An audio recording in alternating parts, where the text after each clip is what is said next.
Y ahora vamos a escuchar al secretario general de la Asociación Bancaria, Sergio Palazzo.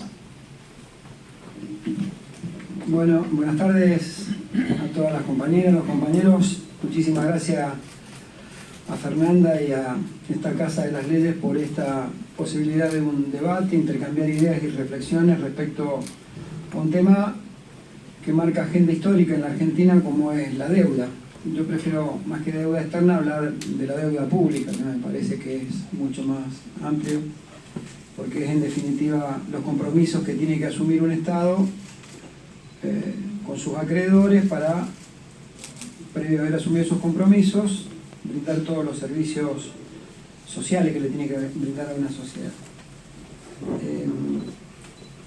Sin duda que la deuda externa, amañada de la forma que lo ha hecho el gobierno que está terminando su mandato, tiene mucho más que ver con la especulación, con favorecer la usura, la fuga de capitales, que con contraer una deuda para mejorar el sistema de infraestructura, la economía y el desarrollo de la sociedad argentina. Eso creo que ha quedado muy claro. Los efectos de la deuda siempre son muy negativos en este aspecto cuando son utilizados en forma de especulación.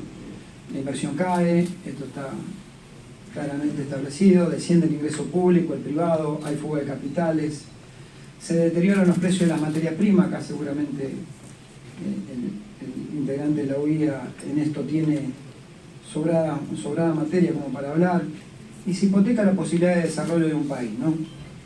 También las recetas son inmediatas y casi en forma o tienen el formato preestablecido de lo que llaman PAE, que son los planes de ajuste estructurales que arma el Fondo Monetario Internacional, y que lo primero que hace es recortar gastos en lo social, en la salud, en la educación, reducción del déficit público, como planteo, cierre de empresas locales que no pueden competir con las empresas multinacionales, reducciones de las plantas de personal con despidos, desempleo, suspensiones, el aumento de las exportaciones muchas veces a costa del medio ambiente solamente para pagar deuda, inversiones son muy limitadas, y esto supone, según el plan del Fondo Monetario típico y de formato, que sirve para mejorar la recaudación y por ende por ese efecto luego se pagarán las deudas. Bueno, está claro que nada de esto es así, y en realidad el Estado argentino, que recurrió a tomar deuda tanto en los organismos internacionales como en el sector privado una vez que asumió el presidente Macri, tiene que ver también con un fondo de recaudación y con un modelo de país que estableció a través de su recaudación. Si ustedes recuerdan, la primera medida de tipo impositiva de este gobierno tendió a disminuir las retenciones en la soja, eliminación de las retenciones de los granos y disminuciones de los impuestos a la minería, por ejemplo. Y paralelamente, aquella promesa incumplida de que los trabajadores no iban a pagar ganancias, quedó en eso, una promesa incumplida. Ahí se reformula o se plantea el verdadero sistema de país. Hay una transferencia fenomenal de recursos del Estado que recaudaba por vía de estos impuestos a los sectores que más ganaban en la Argentina o que tenían una renta extraordinaria, y terminan en manos de un grupo pequeño de sectores de la economía, y en definitiva determina un déficit aún mayor del Estado que tiene que recurrir a buscar por vía del ajuste en lugar de por vía del crecimiento y volumen. Hay dos formas, ¿no? Está claro, o por volumen de economía o por ajuste. El camino que eligió el gobierno fue de financiarse a sí mismo, producir el ajuste y recurrir a los mercados internacionales para cubrir ese déficit. Entonces creo que cuando empezamos en la génesis de la deuda que genera este nuevo gobierno, que tira por la borda lo que este mismo gobierno neoliberal celebraba de aquel gobierno populista, denominado por ellos, que era que encontraban un país en un nivel de desendeudamiento muy grande, producto de una política de Estado que se había tomado en esa materia. Política acertada porque recupera la soberanía económica de la Argentina y permite poner otra mirada y permite que el Estado argentino y sus gobernantes decidan cómo y hacia dónde va la economía, cómo y hacia dónde van los recursos del Estado, sin la interposición de los organismos internacionales que no les gusta que subsidiemos los servicios públicos, que no les gusta que se subsidien actividades en la Argentina, y que por ende ese desendeudamiento nos había liberado a los argentinos de poder tener ese control de los organismos internacionales.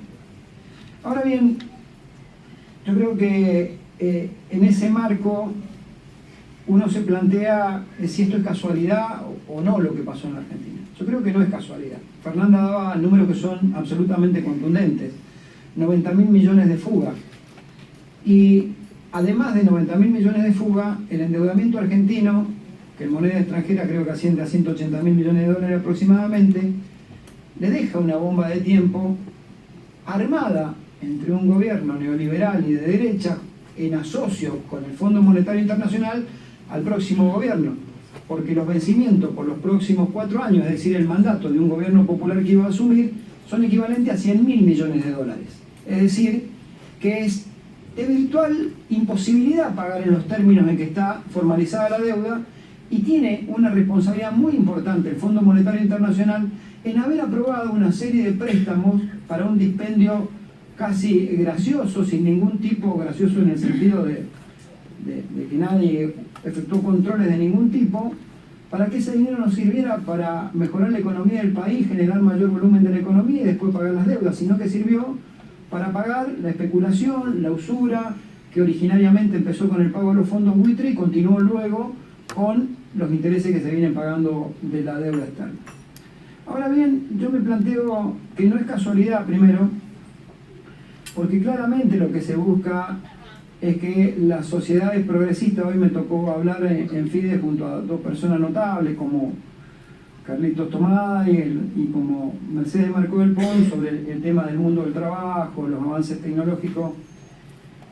Y en realidad, y acá viene la otra parte, porque Fernanda me pedía que explicáramos desde el lugar del trabajo, de la representación de los trabajadores, cómo impacta esto. Claramente tiene un impacto la deuda, porque la deuda genera condicionamientos. La Argentina forma parte de un selecto países que son 3, todos ellos para el neoliberalismo vernáculo serían innombrables, ¿no? Porque son países africanos, que son los que recurren a un stand-by en una 3ª o 4ª revisión del acuerdo.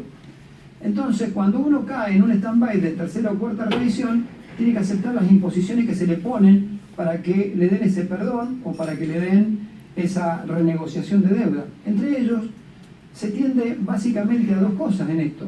Una reforma previsional por aquel concepto de que la gente vive más, entonces pareciera ser que o la matamos o le damos menos plata, que era el concepto de Christine Lagarde cuando decía la gente cada vez vive más, algo hay que hacer. Bueno, parece que lo que hay que hacer era que se mueran, porque definitivamente lo que buscaban y lo que buscan en cada país donde van con ese tipo de préstamos y con ese tipo de imposiciones es que haya una reforma previsional que tienda a disminuir el nivel de ingreso de los sectores más desprotegidos, que son los que provienen de las jubilaciones o los fondos de pensiones, como le llaman en otros países. Bueno, claramente lo que buscan hoy, y creo que es un tema en cuestión que seguramente debe estar planteando las autoridades del fondo, las nuevas autoridades argentinas, es la desindexación de las actualizaciones que tienen los jubilados, porque pretenden que eso que denominan gasto social, que es una reparación social para aquel que trabajó toda una vida, vaya en disminución con relación a la inflación, y esto permita, por esa vía, generar un recurso mayor o un gasto menor. Lo segundo que plantean, y acá viene la otra parte, tiene que ver con las reformas laborales, es decir, cómo se le quita disminución de derecho a los trabajadores a partir del denominado costo argentino. Si ustedes recuerdan, la presidencia de Mauricio Macri en candidato preelectoral en su elección de 2015, hablaba del costo argentino. Cuando hablaba del costo argentino, no solo hablaba del salario de los trabajadores por debajo de la inflación, sino que hablaba del nivel de derechos de la sociedad argentina en materia de derecho laboral. Porque en definitiva los derechos son salarios diferidos de los trabajadores también. Que tengamos posibilidad de enfermarnos y que nos paguen el día porque estamos enfermos, es un derecho que cuesta plata. O que tengamos posibilidad de tener vacaciones pagas, es un derecho que cuesta plata. Quiere decir que los derechos son salarios diferidos. Cuando el gobierno apuntaba a la disminución del costo argentino, estaba apuntando precisamente a la disminución de derechos para generar ese marco de competitividad que ellos llaman. Cuando propiciaron la reforma de ley de ART, que en lugar de prevenir lo que busca es ver cuánto sale un brazo o una pierna o una vida o cuánto menos pagan por ello, en definitiva lo que buscaban era eso, disminuir lo que ellos denominan costo laboral en la Argentina. Cuando acusan a los jueces que fallan no a favor de los trabajadores, sino a favor de la legislación que existe, cuando acusan a nuestros abogados notables como Héctor Recalde, a quien injustamente y perversamente lo acusaban jefe de las mafias de los abogados laborales, lo hacen precisamente porque lo que pretenden es disminuir el nivel de defensa que tienen los derechos de los trabajadores en la Argentina. Por eso tiene un impacto directo en la vida de los trabajadores las tomas de deuda que se hacen, porque a partir de los condicionamientos, uno de los condicionamientos principales que tienen es ese. Y si te quedan empresas del Estado, es que vendan las empresas del Estado a precio vil, como fue el neoliberalismo de los 90, para que con ese dinero se cancele la deuda. En definitiva, cuando nos prestan plata no le importan si es para el crecimiento de la sociedad. Lo único que les importa es ver cómo se apropian de los recursos naturales de las empresas del Estado y cómo maximizan rentabilidad de las grandes empresas multinacionales que tienen presencia en todo el mundo a través de la quita de derechos, luego cuando tienen que renegociarse las deudas porque no se pueden pagar. Ahora bien, yo he querido a esta charla también traer una serie de alternativas, algunos bosquejos, y me parece que hay que analizarlo en tres dimensiones. Una es, ¿qué hacemos con la deuda? Hay 100.000 millones de dólares que van a vencer en el mandato de Alberto y de Cristina. La mayor parte, como dijo recién Fernanda, es en moneda extranjera. Saltamos casi al 112% del PBI cuando tomaron una deuda del 39,5% o 38,5%, no recuerdo bien, del PBI. Solo sirvió para fuga de capitales. Y en esto un pequeño paréntesis. En el mes de octubre, previo a la elección, entre la PASO y la elección del 27, se fugaron 4.000 millones, un poco más de 4.000 millones de dólares de la Argentina con la venta de a 10.000 dólares. 4.000 millones de dólares. Miren qué fácil que es resolverlo a veces, que con la imposición de controles de cambio y restricciones en la venta de moneda extranjera a 200 dólares, creo que ha sido 200 millones que salieron este año. Ya se evitaron de perder 3.800 millones de un saque nada más, regulando, pasando, nada más que tienen que saltar el charco, cruzar el Rubicón y decir, bueno, miren, lo que pensábamos los neoliberales estábamos equivocados, hay que poner controles de cambio y no es lo mismo, entonces tenemos que cuidar los dólares porque tenemos un problema de divisas en la Argentina, entonces hay que cuidarlo. Con esa sola medida ya se ahorraron 3.800 millones de dólares de fuga. Y un segundo tema que hay que abordar tiene que ver con la característica de otro número que es más grave todavía que los 4.000 millones, y que es que en ese periodo hubo un récord de ciudadanos que compraron, porque la compra es física, de personas físicas ahora. Y hay más de 2.500.000 personas físicas que compraron dólares en ese tiempo en la Argentina. Esto habla de un problema cultural que tenemos que sortear también, que es que el argentino no respeta su moneda. Y no la respeta por tres cuestiones básicas. Una es la volatilidad jurídica, otra es la volatilidad económica y otra es la enorme economía en negro que tiene la Argentina. La volatilidad jurídica porque este es un país que en esta Casa de las Leyes, por allá 2001-2002, sancionaba una ley que decía que los depósitos eran intangibles y a las 2 semanas decía hay un corralito, no te devuelvo los depósitos. Entonces ninguna persona va a tener confianza en un sistema jurídico que dice una cosa, a las 2 semanas dice otra y afecta lo que ellos denominan razonablemente la propiedad privada. El segundo es que tiene que ver la volatilidad económica. Yo salgo contento, tengo 1 millón de pesos y todo mi ahorro, lo estoy juntando para comprarme una casita, digo, wow, me dieron el 40% en el banco, a fin de año tengo 1.400.000. Digo, fin de año la inflación fue el 56, me debería haber dado 1.560.000, perdí 160.000 contra la inflación. Entonces, en la medida que no se logre regular que la actividad económica no tenga esa volatilidad tan alta en materia de inflación, también va a haber problema en generar ahorro en la Argentina, que signifique luego tener que pedir menos plata afuera. Y la tercera tiene que ver con la economía en negro. El Estado tiene que dejar de perseguir y criminalizar a los compañeros, como decía Nicolás, que están en una plaza vendiendo un producto artesanal y que generaron propio de su esfuerzo, y propio de su esfuerzo a partir de que a la sociedad poco y nada le importó si esos compañeros tenían trabajo o no, y los expulsó y los obligó a vivir en los márgenes de la sociedad a partir de un sistema de pobreza en el cual, como decía Nicolás recién, pareciera ser que el concepto son los vagos, las sanguijuelas. En realidad, yo no hablo en representación de los trabajadores porque Nicolás también lo ha hecho. Para mí, trabajadores son todos, los que tienen trabajo y los que no tienen trabajo. Los compañeros que tenemos un convenio colectivo y los compañeros de la economía informal. Por eso, con Nicolás hablamos el mismo idioma y en representación de los trabajadores en su conjunto. Digo, la economía en negro. La economía en negro está en otro lado.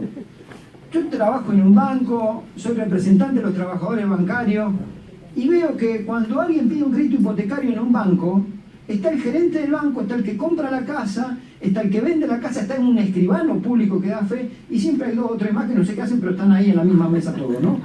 Y todos dicen, he vendido la casa en 100.000 pesos, acá está la escritura, firmamos todo y abren una valija y sacan $100.000 porque una casa vale $60.000 o $100.000. Entonces todos somos cómplices de esa gran estafa de la economía del negro, no de atacar a los compañeros y criminalizar a quien pudo hacer artesanalmente algún producto para vender en una plaza, para vender a la salida de Retiro, para vender a la salida de Constitución. Entonces estos 3 efectos cuando se ataquen creo que tienen que ver también con el modelo de país que no va a necesitar de tantos fondos externos. Digo, ¿y cuál sería la solución que hacemos con la deuda en esta situación? Bueno, miren, para mí hay que decirlo con claridad, hay que hacerle una quita a la deuda, porque esa deuda es usuraria. Argentina pagó tasas de interés duplicado o triplicado de lo que pagan países similares a Argentina, no digo países que están ordenados económicamente y pagan una tasa menor porque su riesgo crediticio es menor. Entonces lo primero que hay que plantear es que si los muchachos jugaron a la timba y venían, y sin ningún tipo de restricción porque se levantaron todas en el Banco Central en materia cambiaria, venían y traían $100 millones, lo convertían en pesos, compraban LEVAC, el equivalente en pesos en LEVAC.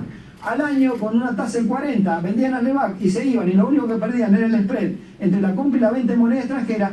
Tienen que saber que algo andaba mal y que tienen que hacerse cargo de bajar el nivel de rentabilidad que tenía. Entonces, no nos asustemos si tenemos que hablar de una quita en la deuda. Lo segundo, hay que hablar de un periodo de gracia. No puede ser que un gobierno que no contrajo la deuda pague la fiesta y tenga durante 4 años que pagar $100.000 millones de algo que no controló el Fondo Monetario, a quién, para qué y por qué lo prestó. Entonces me parece que también hay que plantearse un periodo de gracia que no tiene que ser inferior a 2/3 del mandato, estoy hablando de 3 años. Recién en un año creo que estamos en condiciones de empezar a pagar cuando la economía vuelva a crecer y tengamos los recursos suficientes para hacerlo. Lo otro, tiene que haber como le dice ahora en esta palabra, un reperfilamiento, bueno, un reordenamiento de los plazos.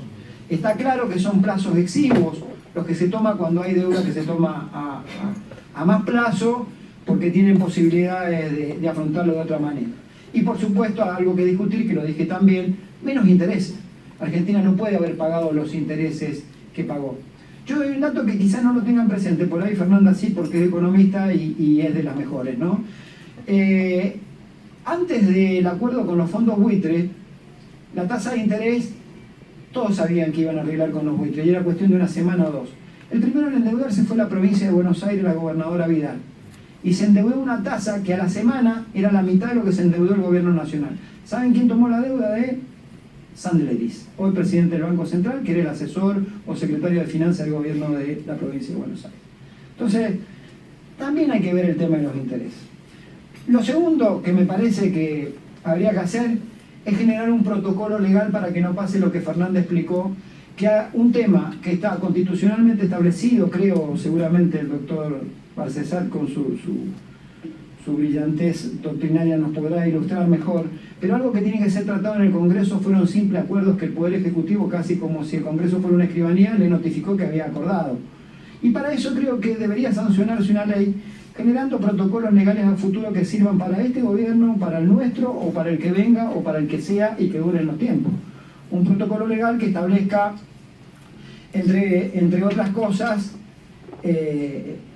definir la pertinencia de la deuda de corto y largo plazo. ¿Para qué la deuda de corto plazo? ¿Para qué la deuda de largo plazo? ¿En qué moneda tomamos la deuda de corto plazo? ¿En qué moneda tomamos la deuda de largo plazo?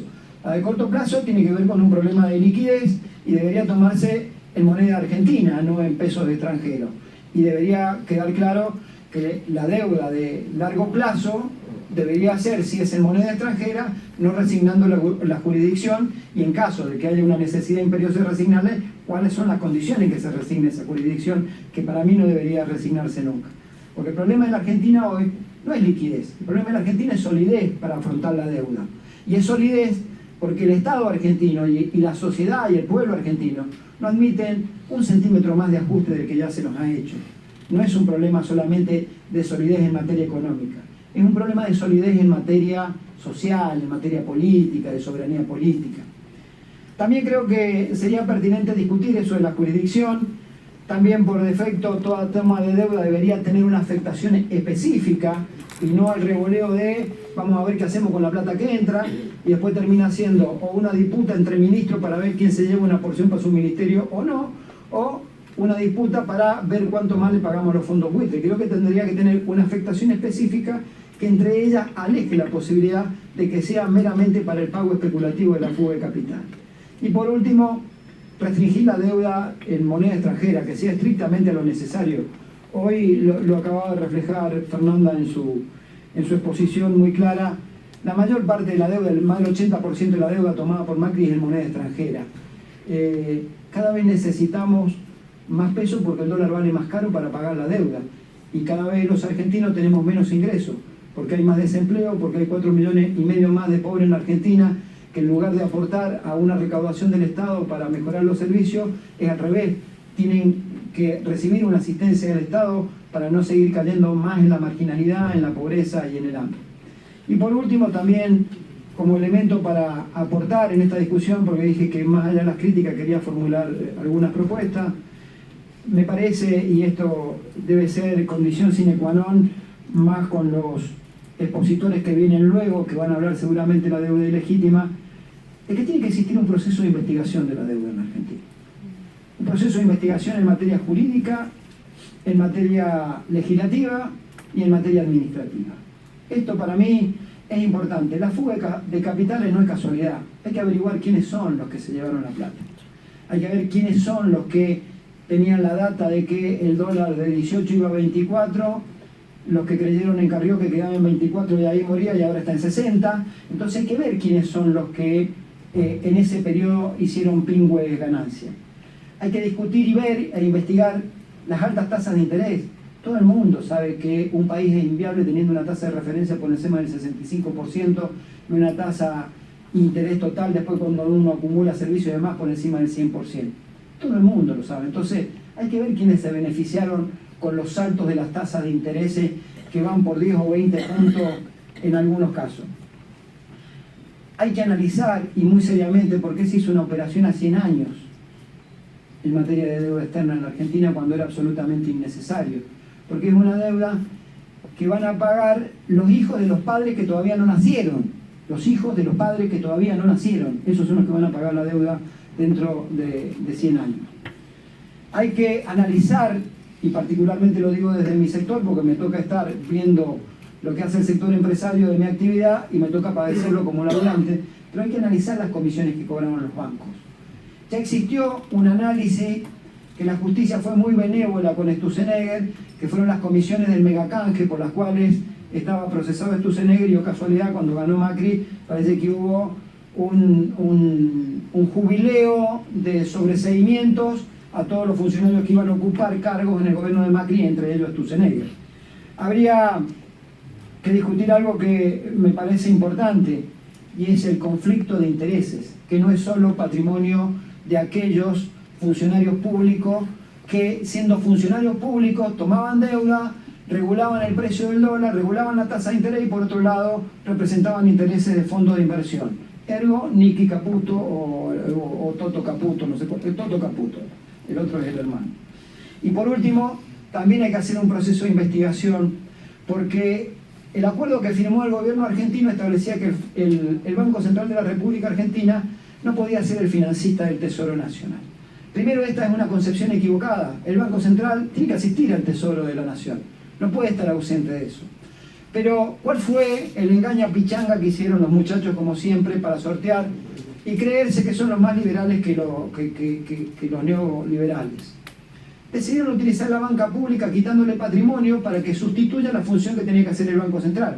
Y es así como saquearon al Banco Nación Argentina traje el número porque lo pedía hoy para no equivocarme, en 451.332 millones de pesos. Eso es lo que el gobierno de Macri le sacó al Banco Nación Argentina en estos 3 años y 10 meses por distintas vías.